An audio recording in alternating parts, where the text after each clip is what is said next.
Middle east की तमाम बड़ी खबर इस वीडियो के अंदर आपको देने वाला हूं। इस वीडियो की खास बात यह होगी कि तमाम बड़ी खबरों को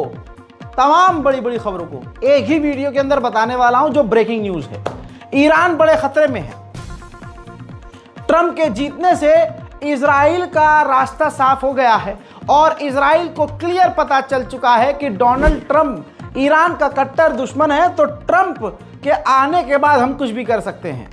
अब इजराइल खुला प्लान कर रहा है कि जब ट्रंप सरकार में आ जाएंगे और राष्ट्रपति पद पर बैठ जाएंगे और कार्यकाल संभाल लेंगे, तो ट्रंप की मदद से और उसके अप्रूवल से ईरान की न्यूक्लियर साइट को हम तबाह कर देंगे। यानी ईरान के ऊपर बड़ा हमला करने का प्लान कर रहा है इजराइल।